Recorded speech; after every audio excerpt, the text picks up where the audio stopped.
Hi, I'm Shiv Kumar. In this video, I will walk you through our advanced UVM verification course. This course explains how you can use UVM efficiently to build verification IPs. The course begins with system Verilog refresher. Then you will go through UVM concepts. As part of this course, we will also teach UVM coding guidelines for simulation performance. Also, as part of the labs, you will create an UVC, UVM verification component for an AHB interface.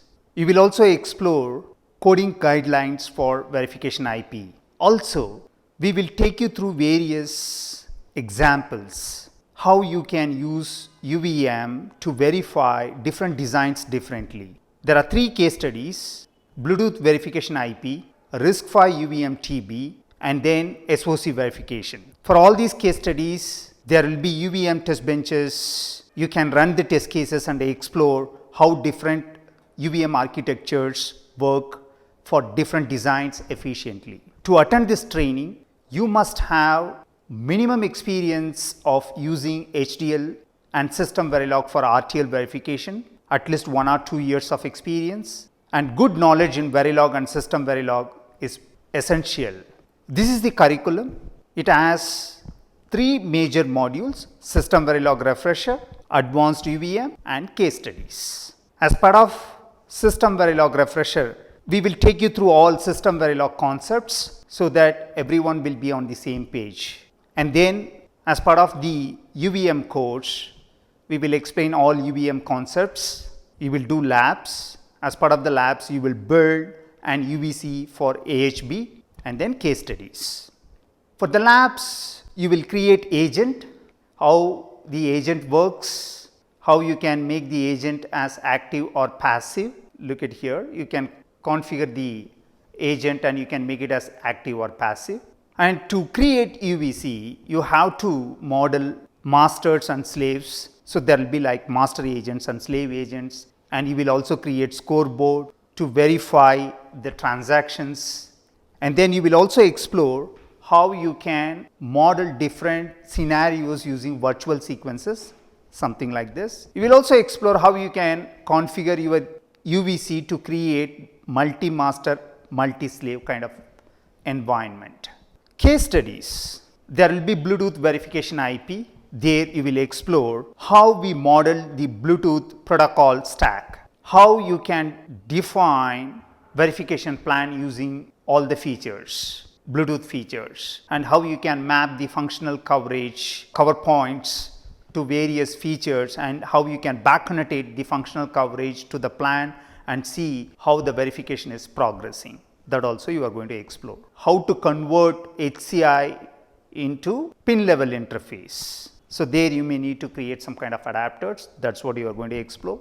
Also, why we need system Verilog, especially object oriented programming, to create this kind of model in UVM. That's what you are going to explore. In case if you want to create multiple devices around your RTL, how you can do that efficiently in system Verilog. That's what you are going to explore. Multi-master, multi-slave modeling.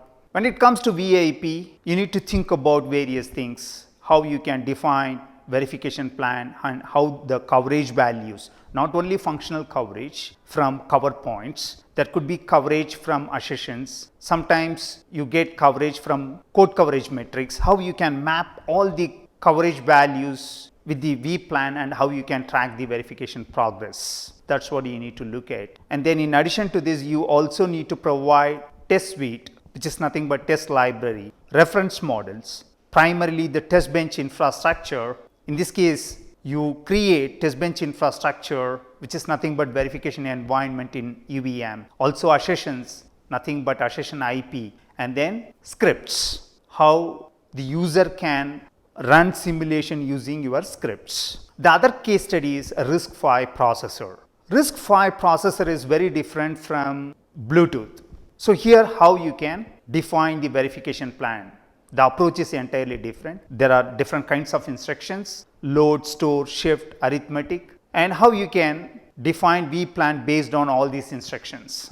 And when it comes to architecture, how you can create the architecture using UVM framework. So here we have to create different kinds of agents like reset agent, interrupt agent, RAL agent, also our session IPs to verify the RTL. On top of it, we need to create agents like instruction agent and data agent, and there will be reference models. Here also you can think of creating reference model, and then you can think of doing back-to-back verification, and then later on you can replace one of the models by RTL. And how you can use RAL efficiently, register abstraction layer in UVM, to verify the registers in the processor. That's what you are going to explore. When it comes to SOC, there will be various things like CPU agent.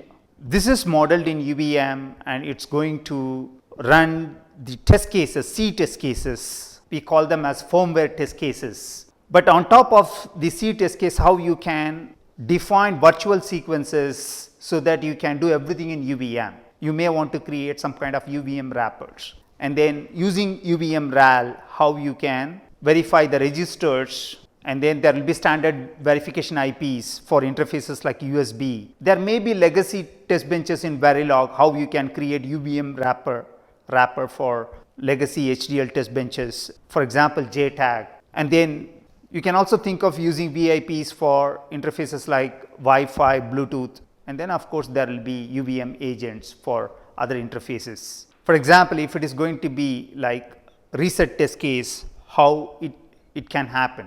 That's what you are going to explore. Resetting the DAT and then knowing the status of the design, reading the registers, and then finally verifying the functionality. For example, if you want to verify the USB interface, first reset the DAT, there will be a sequence that will initiate the reset operation, and then configure the verification IP, how you want to deal with the interface, whether the verification IP is going to be host, or if it is going to be device, whether it's going to read the transaction from the SOC. So you need to configure the verification IP, and then the CPU initiates the operation, whether the transaction is going to happen from USB to memory. Once the C test case runs, then using RAL, you should be able to find the status, whether the data is transferred, and once you get the status, then you have to read the memory, and then finally you need to take the packets and then verify in the scoreboard. So here we use UVM efficiently to do various things, but if you look at the scenario, in this case USB, it happens like directed test case. At the SOC level, we don't try to do everything randomly. Everything is going to be like directed test case. That's where everything is going to happen through firmware C test cases, but still on top of it, how one can use UVM efficiently. That's what you are going to explore. That's how this course happens. Thank you.